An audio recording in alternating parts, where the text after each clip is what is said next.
विद्यार्थ्यांनो, पडद्यावर जे चित्र आपण निरीक्षण करत आहात, ते चित्रामध्ये काय काय पाहायला मिळत आहे? तुमच्या उत्तर बरोबर आहे. चित्रामध्ये झाडे दाखवलेली आहे. एक छोटा रस्ता आहे आणि त्या रस्त्यावर कासव आणि ससा दाखवलेले आहे. बालमित्रांनो, आपण ही कहाणी पहिलीचे वर्गात कछवा और खरगोश या नावाने ऐकली आहे.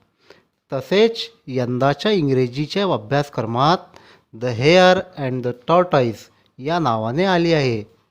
तर चला आता आपण कहाणीला सुरुवात करूया. विद्यार्थ्यांनो, कहाणी आहे ससा आणि कासव. एक होता ससा आणि एक होता कासव. ससा जोराने धावायचा व कासव चालायचा हळूहळू. त्या दोघांची खूप मैत्री होती. एका दिवशी कासव ससाला म्हणतो, ससा दादा, लावतो का माझ्याशी शर्यत? ससा म्हणाले, हो हो ठीक आहे. ते दूर आंब्याचे झाड दिसते ना, तिथेपर्यंत धावायचे. जो आधी पोहोचेल तो शर्यत जिंकेल. शर्यत सुरू झाली. ससा जोरात धावू लागला व कासव हळूहळू चालायचे. बघता बघता ससा खूप पुढे गेला. तिथे त्याला एक गाजराचे शेत दिसले.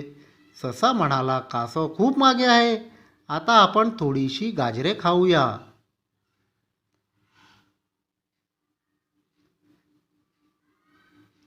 सशाने थोडे थोडे करता खूप गाजरे खाल्ले. हिरवे गवत खाल्ली व खूप सारे मुले खाल्ले.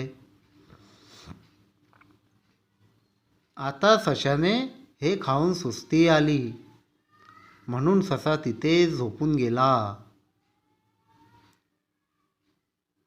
या दरम्यान कासव कुठे न थांबता चालत राहिले व लवकरच कासव आंब्याच्या झाडाकडे पोहोचले. थोड्या वेळाने सशाने जाग आली. ते धूम सुटला, पण काही उपयोग झाला नाही. कासव आंब्याच्या झाडापाशी आधीच पोहोचला होता. मुलांनो, कोणीही आपले ध्येय गाठीपर्यंत थांबू नये.